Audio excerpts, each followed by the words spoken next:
50 miles north of London was a hidden city seemingly untouched by war. This was Station X. Here they had found a way to break into the Germans' code machine, the Enigma. Never before had one country known so many of its enemies' secrets. But in 1942, the codebreakers were forced to admit that just when their help was needed most, they were defeated. The future of Station X and of Britain was in peril.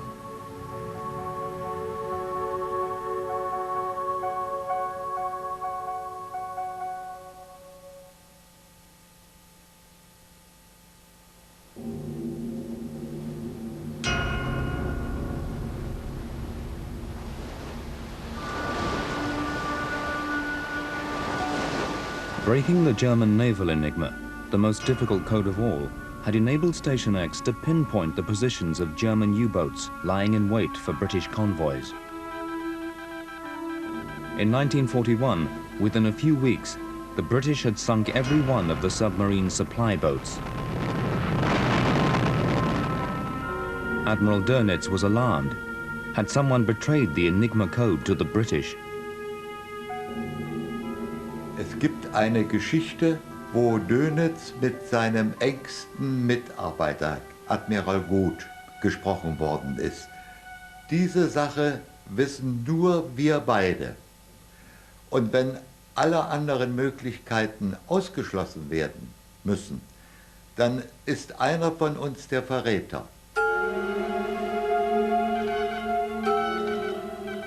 On February 1st, 1942, Hut 8 began receiving U-boat intercepts that gave them cause for alarm. Dönitz had changed the U-boat code. Station X could no longer read the messages. Their allies, the Americans, were not pleased. Well, unfortunately, the British lost control of the Enigma, and America was left without the kind of vital information needed to protect its convoys. There were an awful lot of protests, and England was very hesitant to tell us that they had lost control of the code. The British were trying to conceal the truth.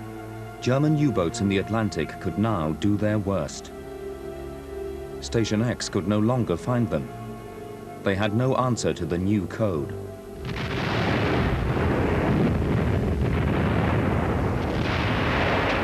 Allied shipping losses began to rise.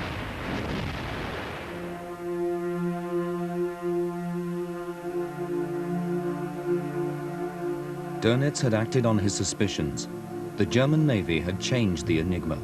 They had added a fourth rota.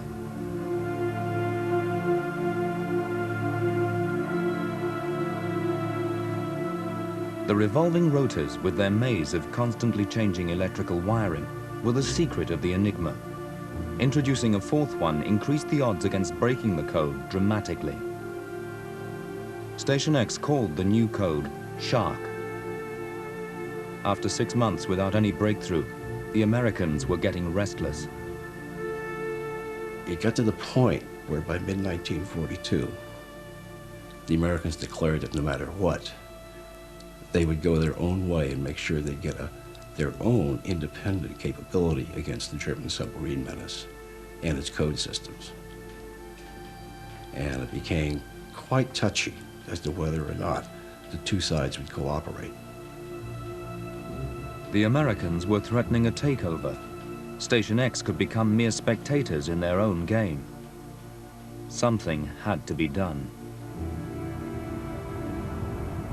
The director of Station X traveled to Washington for a tough meeting. To keep the Enigma code breaking at Bletchley Park, there would inevitably be a price. A deal was hammered out. American codebreakers were to be sent to Station X. The British had given away the family silver, and there was still the problem of the fourth rota. What I think bothered us most was the destruction of the merchant shipping and the destruction of the naval ships. And knowing that if only we could break this wretched code, we could save so many lives. and sink so many U-boats. In October, captured U-boat code tables arrived at Station X and provided the first real chance of getting back into the naval Enigma. With these tables, the codebreakers were able to uncover a weakness in the four-rotor system. When the Germans designed the four-rotor Enigma, they realized that it might have to communicate with other stations which used a three-wheel machine. So in one of its 26 positions, the fourth rotor did nothing. The new four-rotor machine became, in effect, an old-fashioned three-rotor Enigma.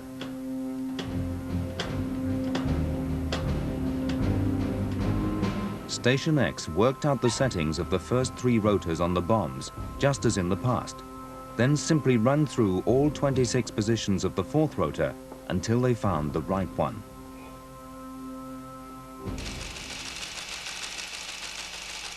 Soon, the day's settings were on their way to America.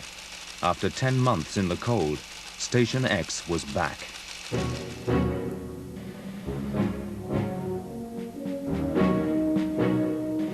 The excitement when we got back into the U-boats was terrific. I was on night shift and somebody came running and said, "We're back into the U-boats." And it was the one that was meant we were going to be able to go on getting into the U-boats. So that was terrific. It wasn't just a one-off, it was we were going to be able to do it steadily. Churchill was told as soon as possible. It was a great moment.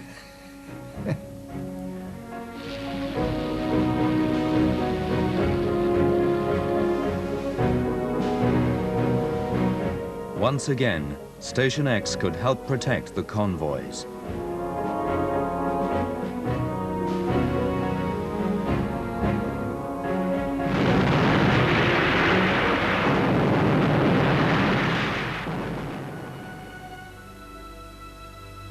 But then, Station X stumbled across an alarming secret. They were no longer alone. The Germans had their own codebreakers too.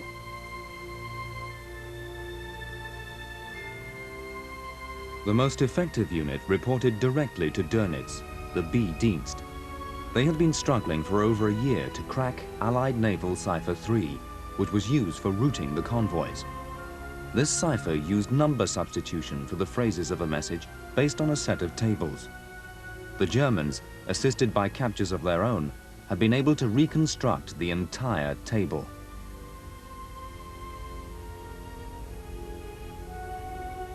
They could decrypt, for instance, the departing signals of the harbor captain with the whole composition of the convoy. They could decrypt many of the routing and rerouting signals, and they could decrypt the daily situation, U-boat situation reports of the British Admiralty.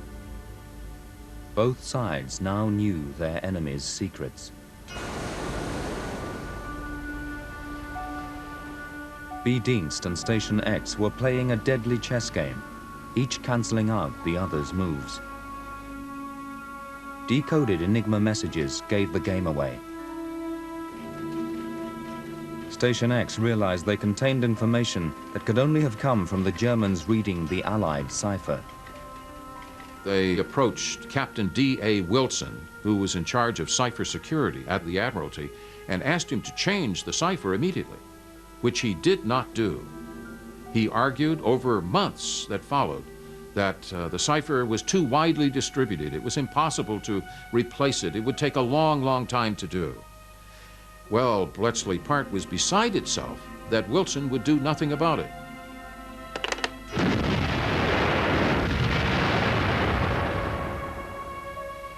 It took the Admiralty a full 6 months to change the cipher.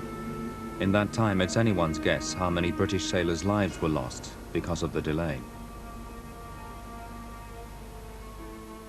But fortunately, in 1943, the U-boat menace was nearly over.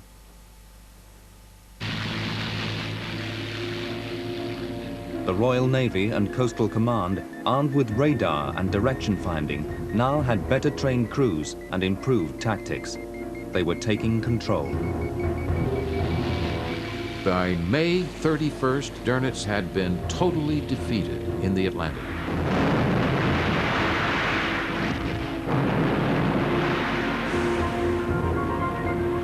And Dönitz recalled almost all of his boats from the North Atlantic, and the U-boat fleet never recovered after that defeat.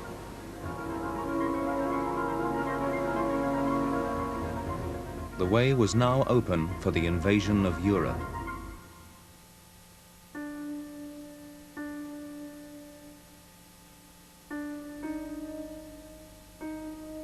"3,000 miles away, another invasion was going ahead.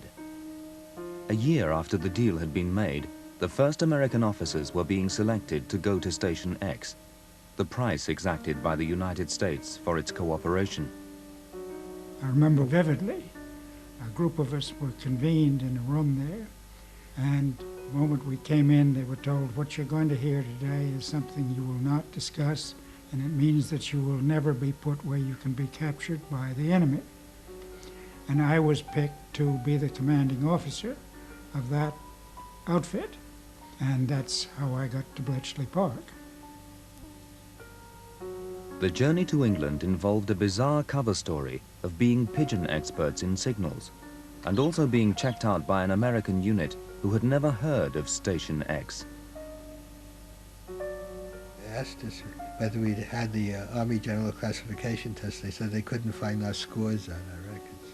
They said, would you mind taking the test? And we said, no, we don't mind. There were 5 of us. And we took the test, and this sergeant graded them, and he came running out. He says, holy mackerel, what scores? You guys ought to be in intelligence.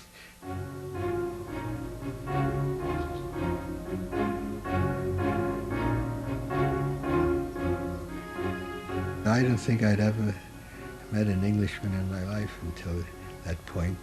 I don't know, I had been full of stereotypes about the English, they're distant and have no sense of humor. And these were the most outgoing, wonderful people, fed us when it was quite a sacrifice. Just enough screwballs to be real fun. It was the first time I'd ever been involved in my life in any serious discussion, both either about war or politics, with an American. It was there that I learnt for the first time to drink tomato juice. It was the first experience I had with American coffee and American bacon. So in a way, America was introduced to me through this Bletchley prelude. Against all predictions, the Americans fitted seamlessly into the life of Station X.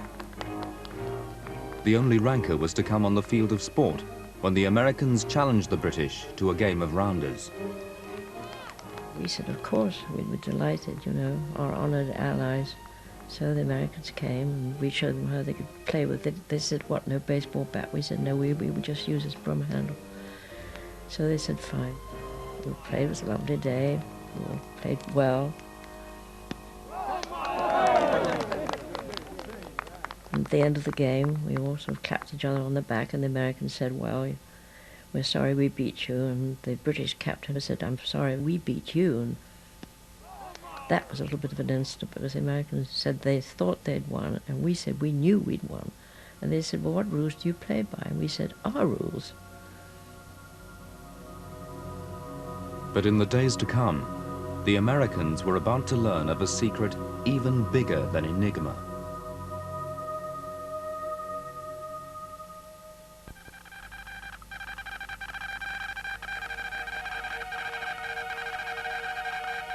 Station X had discovered that the Germans were using a mysterious cipher machine, far more advanced than even Enigma.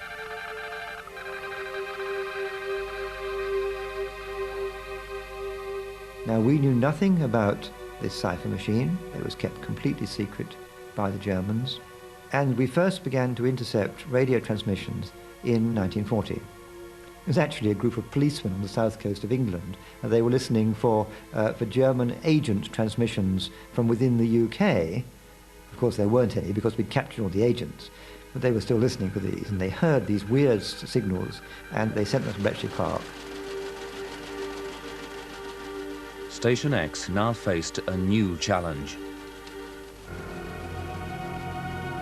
Hitler had demanded his own cipher machine, something faster and even more secure than the Enigma. Hitler's experts had devised a coding system based on the teleprinter machine. Teleprinters use binary code. It's not secret, it's used worldwide. But what the Germans had done was to connect the teleprinter to a machine which cunningly exploited the teleprinter language itself to produce their code.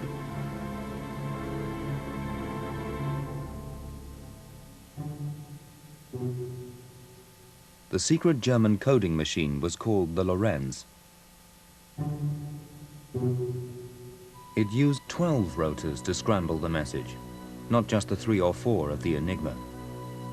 The Lorenz machine transmits a string of letters, each one of which is actually a mix of the real letter of the real message and a piece of machine-crafted gobbledygook, that a machine being of diabolically complex craftiness. So at the end of it, what comes out and goes over the ether and is transmitted is a single string of total gobbledygook.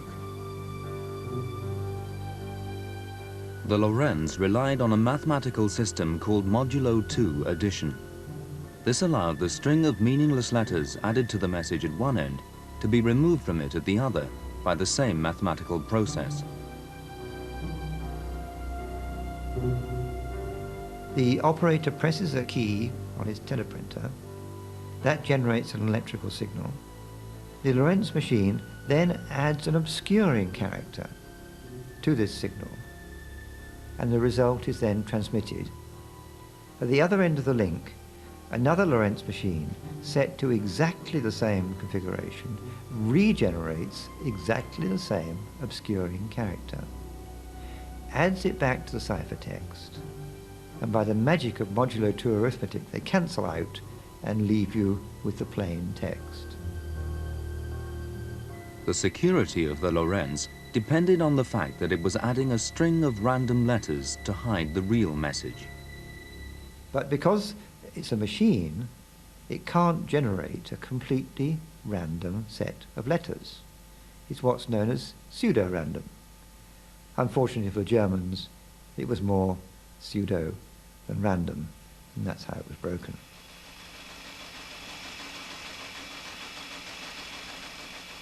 Station X gave the mysterious code the name Fish. They could work out that it was based on teleprinter language. How to strip off the obscuring code was anybody's guess.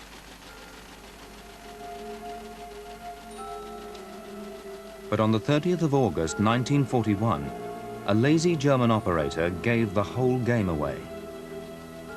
When he got to the end of keying in this nearly 4,000 character message by hand, the operator at receiving end sent back in German the equivalent of, "Didn't get that, send it again." And then, like idiots, they both put their Lorenz cipher machines back to the same start position. And then he began to key this long message again. Ironically, the message need never have been sent. The operator was simply doing a test. Resending the message was allowing Station X to break Lorenz. The codebreakers could begin to see the different ways that the machine was adding random letters to the same message. Now, if it had been an automaton and used exactly the same keystrokes, then all the intercepts that would have got would have been 2 identical copies of the cipher text. But being thoroughly disgusted at having to send this message all over again, he started to make differences in his keystrokes. Changing just one keystroke, even abbreviating a word, meant that every letter from that point on would be encoded differently by the Lorenz. Station X now had 2 versions of the same message to compare. As they knew the underlying text was exactly the same, they could then add the different letters together to separate the real message from the coded letters superimposed over the top of it.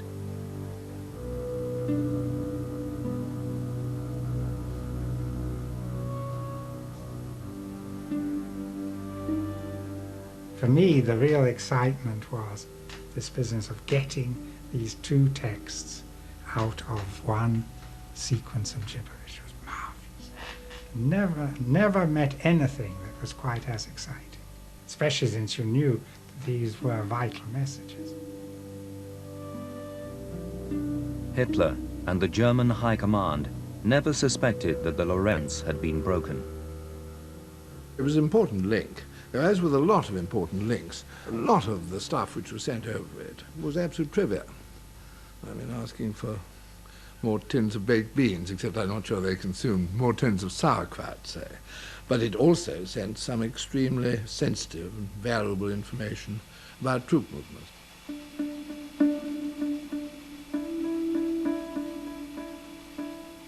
It had taken Station X 3 months to break fish.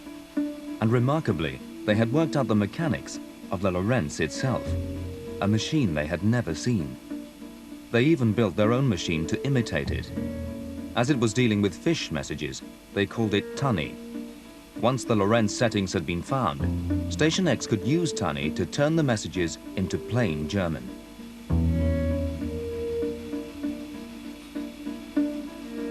Teams of codebreakers were needed to attack the Lorenz, but it was still taking weeks to break a single message, and by then the information could be useless.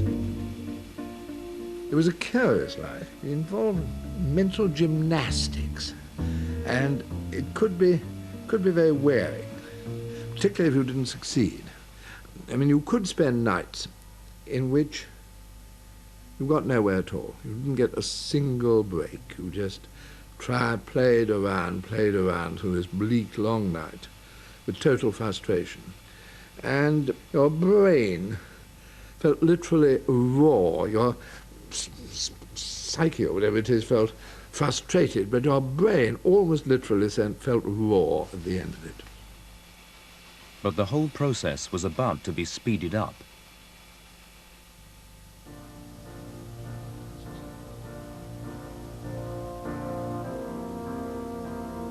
At the GPO's research station in Dollis Hill, London, Station X found a brilliant young telephone engineer to help them. He believed he could build a machine that would do much of the codebreakers' work for them. The machine would be nothing less than the world's first programmable computer. I tried to tell Bletchley Park what my ideas were, but you must understand that the technology that I was using was then only just known to very few people in the whole world. Flowers came to Station X and was convinced that the answer lay in valves, hundreds of them. Tommy Flowers started in March 1943 with a blank sheet of paper, never been done before. I mean, Flowers was thinking of a machine with 1,500 valves in it. The biggest machine ever at that time had 150 valves in it, so this was an enormous leap into the dark. But Flowers was convinced he could make it work, and nobody else was, but he was. And so he started, more or less off his own bat.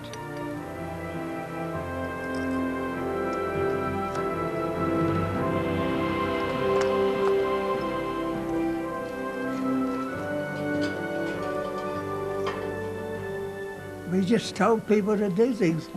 We had the power, we had the authority to tell anybody, you know, we had the first priority in the whole country for everything.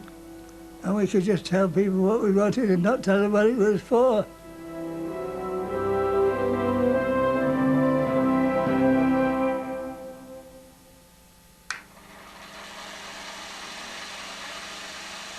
Just days before the invasion of Europe, Tommy Flowers installed the world's first programmable computer. Before the final victory, there would be 10 of them dealing with the secret messages of the High Command. They were given the name Colossus. Colossus could read a coded message at high speed and then search for the teeth patterns and settings of the Lorenz code wheels, and it could do this in minutes, not weeks. Tommy Flowers realized that it was possible to read paper tape optically at very high speed, and this is going at 5,000 characters a second, 30 miles an hour that tape goes through there. And it's quite incredible that it can actually read information at that speed. In fact, we did a test on how fast we could drive it before the tape broke, and we got up to nearly 60 miles an hour. So we decided that was a bit... Oh, when it did break, it went all over the place. It just disintegrated. Colossus was now ready for Operation Overlord, the biggest invasion the world had ever seen. Tanks and guns choked every main road, every street in southern England.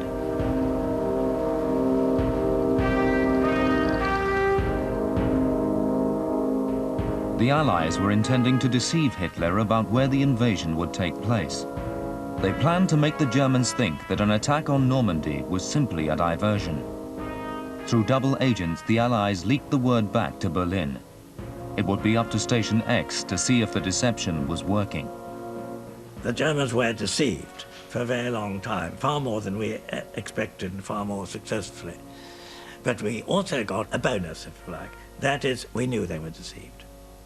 Because from Ultra we could see that they were not moving troops into Normandy. They had to say to themselves, they'll pop over to Calais. The Germans were not only deceived, they were known to be deceived. For Overlord to work, the Germans had to be fooled by the false messages and even a dummy army. Around the clock, Station X was hunting for the merest hint of German suspicion.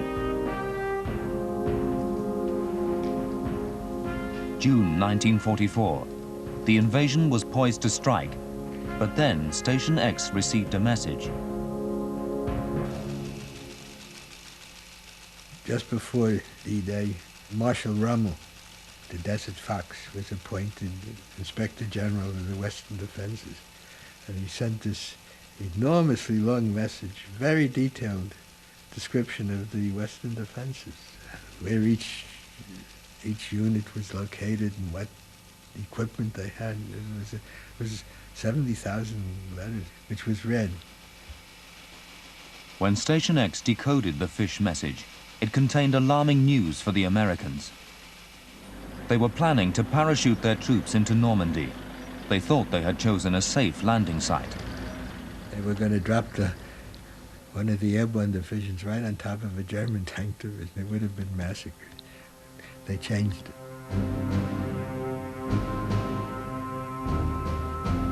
June the 4th. Reassured by the codebreakers that all was well, the massive army began to move forward. But there were to be other, greater forces at work that even Station X could not predict. We went on duty that night and they said, well, tonight is the invasion and they're going across. And so we slaved away. Well, of course, as everybody knows, by about 4 o'clock in the morning, the weather was so bad, they had to bring them all back, which of course was bad luck for us because they then came and said, well, you can't go walking about Bletchley when you know that the invasion's going to be tomorrow night, so we just had to stay there. 24 hours later, with the simple words, "Let's go," Montgomery launched the biggest military invasion in history. We had dinner, and we came out at 11 o'clock, and I suddenly started to hear a hum, and it got louder and louder and louder, and I knew what it was. And about 10 minutes later, the sky was black with aircraft towing gliders. And my friend said, I wonder what that is. And I said, I haven't the faintest idea.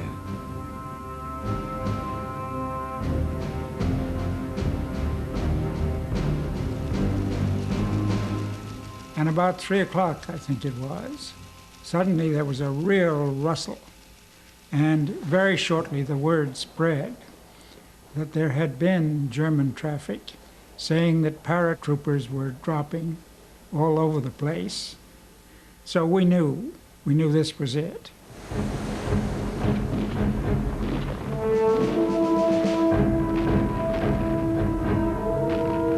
Messages coming into Station X were showing that the deception plans had worked.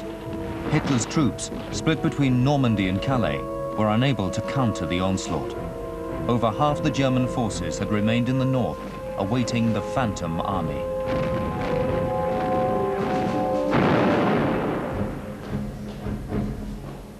At Station X, those in the know about what was going on had been kept incarcerated for 48 hours.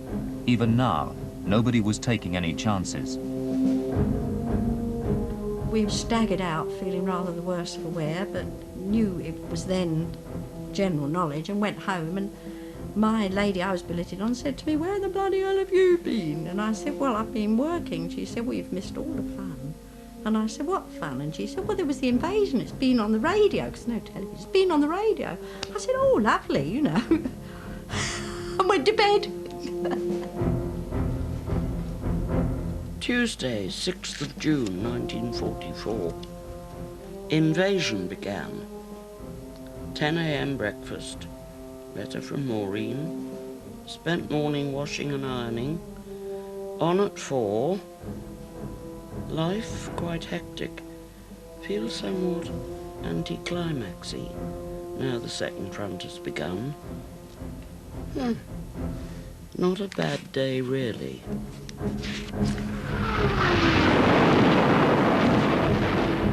It had not been a bad day for the codebreakers either. They had accurately foretold the position of all but 2 of the 62 German divisions. Enigma and fish messages were read throughout Operation Overlord. The German High Command, the troops in the battle, had all unknowingly been speaking with the enemy. In the months that followed, Station X would continue to chronicle the disintegration of the Third Reich, right till the end of the war.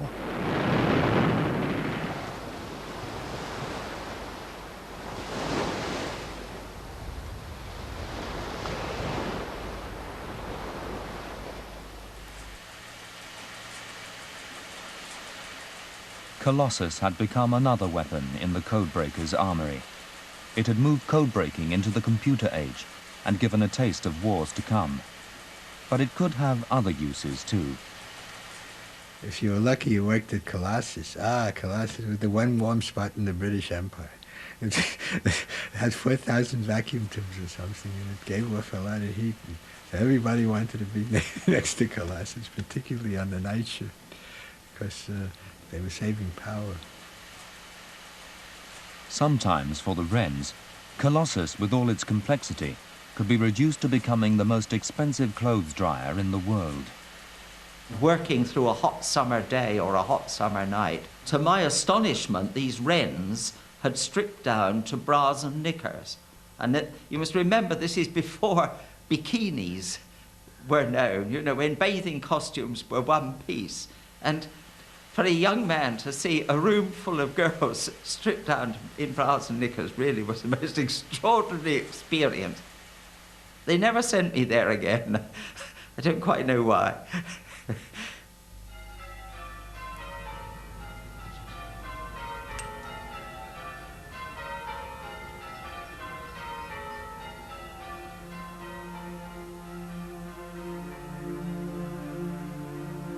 With just a few hundred men, surrounded by several thousand young women, events took their inevitable course.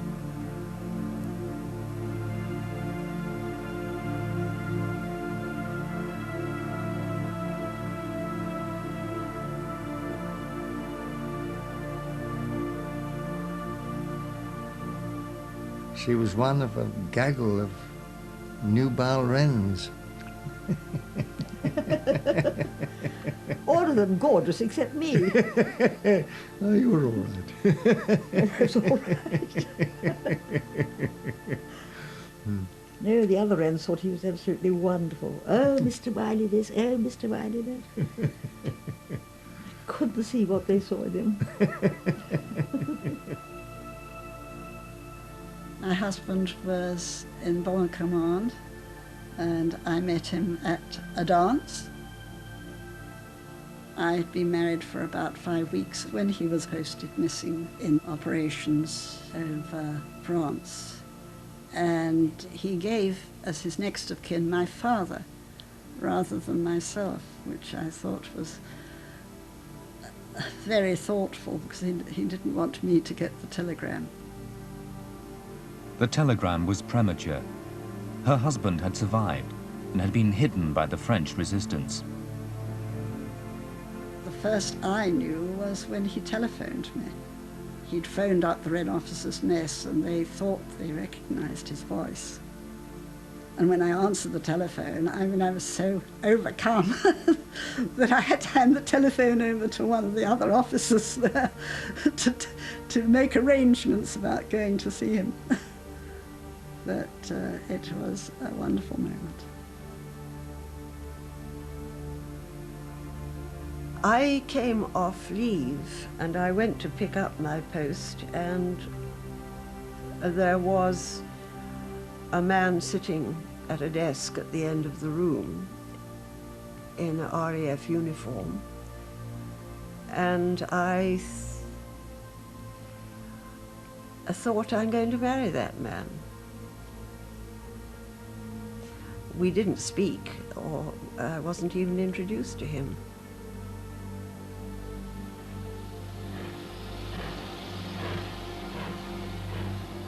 We'd had a row, and we leapt onto the train just as it was moving, and he said to me, you know it's over. And of course, I was absolutely devastated. I stared out at the fields that were passing, and I said proudly, yes, I know. And he said, I'm in the war. And it was, you know, I didn't think, my God, the war's over. How wonderful. I thought, how marvelous. It's not over between us.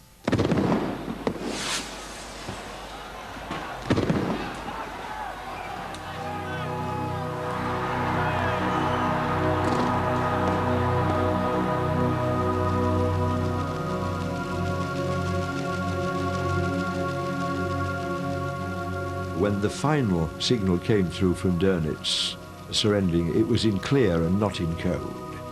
And that was extremely interesting because you felt the war was then really over. When messages did begin to come through in clear, then all the secrets of the war really were beginning to fade into history already.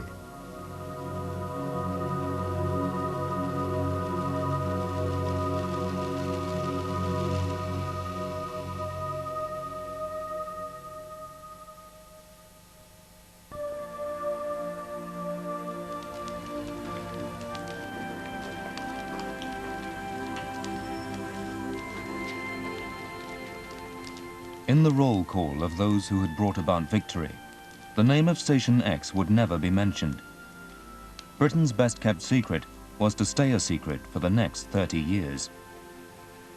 After the war was over, Churchill wanted all these machines dismantled so that nobody knew we'd ever had them. It was part of the job to make sure that nobody knew what we'd done. We pulled everything apart, everything, all the drums, all the bits of wire, everything, and just put them into a dustbin. And all the menus, everything were torn up. Everything was destroyed. There wasn't a scrap left. Churchill had ordered it, so we thought that must be right. Churchill was hiding the fact that Station X had cracked the Enigma codes. The German machines were now in use around the world, and Britain wanted to go on eavesdropping. Churchill even spirited away some of the technology to serve in the Cold War. I opened a little cupboard and found myself looking at 6 Enigma machines and had a terrible moment of wondering whether this would be the souvenir of all time and how I could actually sneak this off the premises. But brainwashed that I am, I eventually handed them all over. Even Colossus was to be destroyed. It was to be smashed up and buried.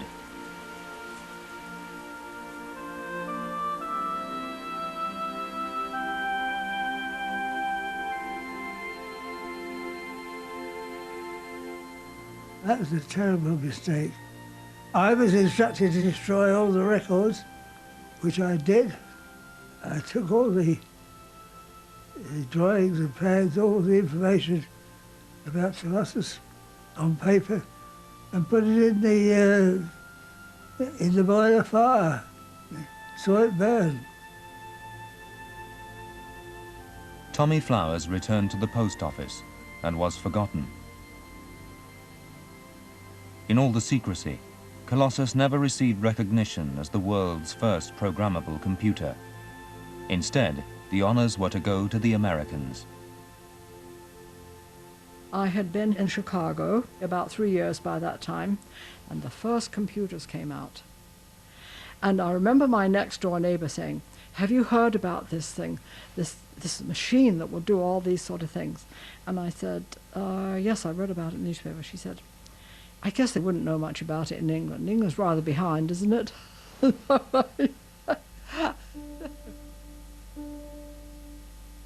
The people dispersed, some back to universities, some into the fledgling computer industry, some to the organization which was to succeed Station X, GCHQ. The most famous alumnus of all, the man whose inventiveness had been at the center of Bletchley Park's success, died tragically. In 1954, Alan Turing took his own life after being persecuted as a security risk because he was homosexual. Alan Turing's interest from 1943 onwards is to do with the formation of his plan for the electronic computer of the kind that we all use now, the general purpose computer. Because his pre-war work in logic had really given the idea of this, but Bletchley Park turned logic into practicality, and Turing was the very first to see that this could be done for the computer as we know it today. For 30 years, what went on here remained Britain's best-kept secret. Gradually the huts fell into disrepair and decay. One by one, the codebreakers died, taking their secrets to the grave. We had taken a vow to secrecy, and I never discussed my experiences at Bletchley with anybody. When I got married in 1955, I never mentioned anything that I'd done to my wife, except that I had been at Bletchley Park during the war. So that occasionally when we met somebody at a party and they said, "How's Hut 6?" she would say to me, "What was Hut 6?" and I would never tell her. We were inured into this rule of secrecy. Until 1974, when in what most saw as an act of treachery, the secret was revealed by a former Station X official. Well, I was like everybody else. I mean, we were sort of distraught with Winterbottom, whom I remember, incidentally. He was very good looking. He'd sweep into Bletchley Park. He was an Air Force officer with his coat draped over his shoulders, and we'd say, "Oh, Group Captain Winterbottom," they'd say. Little did we know what he would do to us. I read the book review in full, this book by Winterbottom called The Ultra Secret. That shouldn't be in the paper. I folded the paper up and put it under the chair. And I sat there for a minute and I said, "Oh, you silly ass." So I said to my assembled family, "Would you like to know what Mommy did in the war?" Of course, the next day my husband rushed out and bought about a dozen copies of the book, you know, and passed them out. "This is what my wife did in the war. I know what the secret is now." Well, it's really been appalling for us to have things spilt out, when we knew that we were not going to be talking about these things for the rest of our lives. Horrifying. And embarrassing. And embarrassing. You never know what's supposed to be known.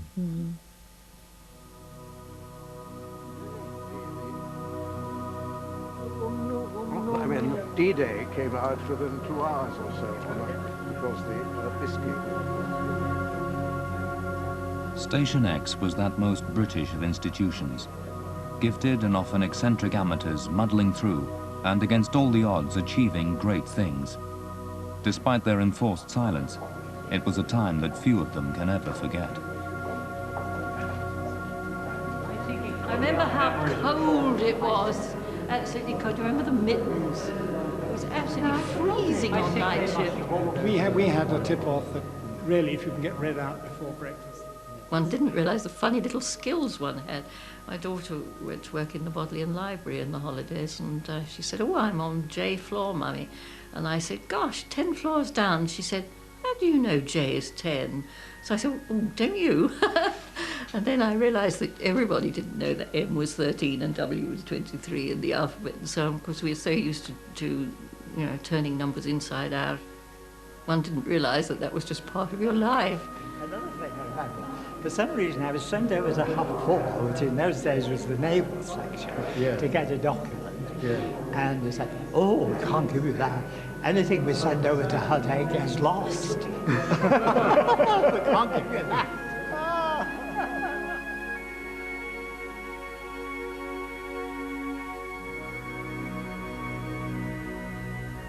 It was absolutely a landmark personal experience, no doubt about it. And I think virtually every American who was involved at any level felt roughly that way. And I've never matched it since. I've worked with fine people on interesting and important projects, but nothing that gave the total personal satisfaction that Hut 6 did.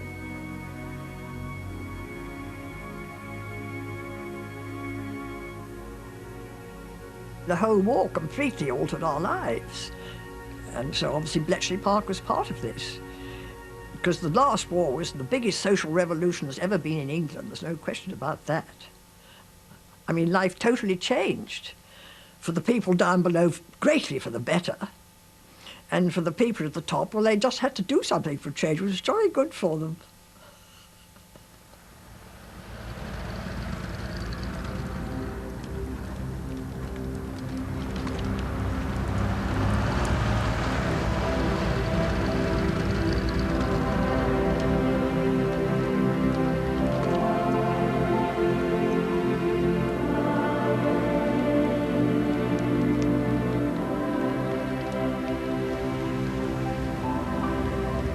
Station X had changed the face of the 20th century.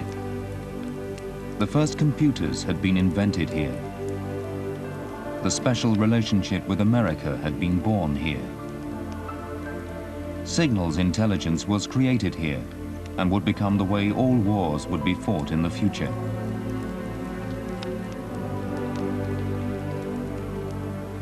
In the end, though, Station X's greatest achievement will lie not in broken ciphers, but in the hundreds of thousands, perhaps millions of lives it saved.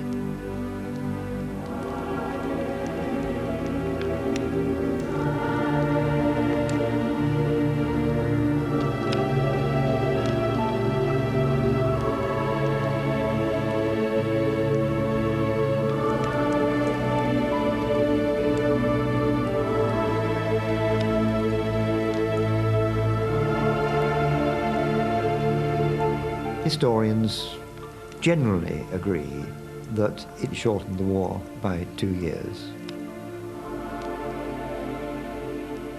Bletchley Park didn't win the war. That was won by people with guns and bullets and things out in the field. But I think Bletchley Park is a great exemplar, particularly to the younger generation now, of brains over bullets. You can defeat an enemy intellectually, and that was shown here.